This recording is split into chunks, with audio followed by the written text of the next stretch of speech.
ang salita ng Diyos para sa bayan. Hatid ni Brother Eddie Villanueva. Dekada nang nakabinbin sa Kongreso ang panukalang Freedom of Information o FOI. Ito ang batas na inaasahang tutuldok sa korupsyon.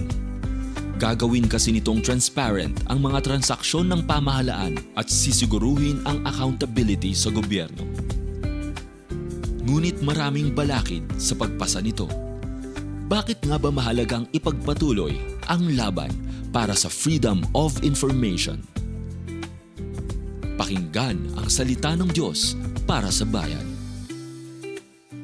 Isang malaking karangalan pong maitanghal ang inyong lingkod bilang FOI o Freedom of Information Champion sa nakaraang FOI Awards 2024 ng Presidential Communications Office. Sa ngalan po ng Citizens Battle Against Corruption o SIBAC Party List, ay taos puso po nating tinatanggap ang parangal na ito. Ngunit higit sa parangal ay ang karangalan pong maging bahagi sa laban para isulong ang FOI. Matagal na po ito. Taong 2004, nang unang i-file ng SIBAC Party List sa Kongreso ang FOI or Freedom of Information Bill. Pinapaglaban natin ang FOI dahil naglalayon nitong padaliin ang access ng taong bayan sa mga record, dokumento, at transaksyon ng pamahalaan. Kapag nagawa ito, mapapadali rin ang pagsilip sa korupsyon, ang paghain ng ebidensya sa husgado at pagpaparusa sa mga tiwali. Kaya naman kada pagbubukas ng session ng Kongreso mula 2004 ay paulit-ulit na pinapile ng SIBAC Party List ang Freedom of Information Bill. Naniniwala kasi tayo sa kahalagaan ng transparency at accountability sa pamahalaan. Sabi nga ng grupong Transparency International, ganito daw ang formula ng korupsyon. Corruption equals monopoly plus discretion minus accountability. Ibig sabihin, kung walang accountability ang mga namumuno sa bansa o sa bayan, malaya nilang mananakawan ng kaba ng bayan. Malaya nilang magagawa kahit anong gusto nila, kasama na ang pag-aabuso sa posisyon at kapangyarihan. Ang accountability kasi ay ang kakayahan ng mga mamamayang singilin ang mga opisyal ng gobyerno. Sisingilin saan? Sa pagtupad ng mga pangako nila at sa pagiging malinis at tapat ng pamumuno nila. Sa isang lipunang madaling singilin ang government officials, mayroong klima ng pagtitiwala at katapatan. Sa ilalim ng klimang ito, lumalago ang ekonomiya. Dumadagsa ang mga negosyante at investors. Dumarami ang magagandang trabaho. Umaangat sa buhay ang mga mamamayan. Maaabot maski ng ordinaryong Juan de la Cruz ang mga pangarap niya. Sa kasawiang palad, ito ang katotohanan. Mahina ang mga mekanismo ng transparency at accountability sa ating bansa. Maski mga media o journalist ay hirap makakuha ng datos at impormasyon mula sa pamahalaan. Kaya lagana pa rin ang korupsyon sa pamahalaan. Kaya hirap pa rin bumangon ang ating bansa. At isipin po ninyo, 2 dekada na nating pinapaglaban ang FOI pero hanggang ngayon, mismong mga politiko ang pumipigil sa pagpasa nito.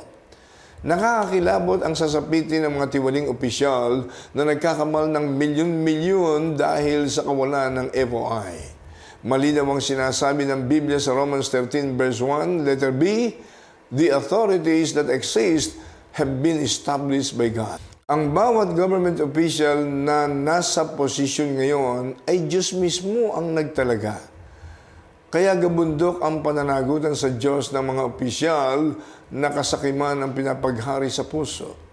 Sabi nga sa Colossians chapter 3 verses 5 and 6, put to death therefore whatever belongs to your earthly nature, sexual immorality, impurity, lust, evil desires, and greed.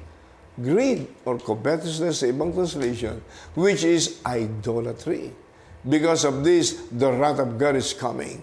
Sa mga tuwid, kung makalusot man sa taong bayan ang mga tiwaling opisyal dahil walang FOI, hindi naman sila makakalusot sa ultimate accountability sa Diyos na naglagay sa kanila sa posisyon. Yun po ang mas matinding accountability dahil walang nakakalagpas sa mata ng Diyos. Ang taong bayan ay pwedeng malinlang, pero walang sino man pwedeng makapanloko sa Diyos na nakakakita sa ating lahat. Paalala ng Hebrews 4 verse 13, nothing in all creation is hidden from God. Everything is naked and exposed before His eyes, and He is the one to whom we are accountable. Sana po'y mapaalalahanan natin ang ating mga mambabatas, mga pinuno ng ating buong bansa. Hihintayin pa ba natin ang Diyos mismong magsulit sa atin bago natin isabatas ang freedom of information? Mas mabuti nang magsulit ngayon sa taong bayan at gawin natin ng buong katapatan ang mga tungkulin natin kaysa mamuhay sa kasakiman, sa dulo ng ating buhay ay humarap sa paghuhukom ng Diyos na may maruming konsensya. Mga kababayan, patuloy po nating ipanalangin ang pagpasa ng FOI Bill. Patuloy ninyo rin pong ipanalangin ang Sibak Party List sa walang pagod na pakikibaka natin para sa mahalagang batas na ito. Dahil kapag pumasa ang FOI Bill, siguradong matatakot gumawa ng masama ang mga nasa pamahalaan, mas madaling mapapanagot ang mga tiwali, mababawasan ang korupsyon, at ang kaba ng bayan ay mas direktang maramdaman ng ordinaryong mamamayan tungo sa pag-asenso ng buhay.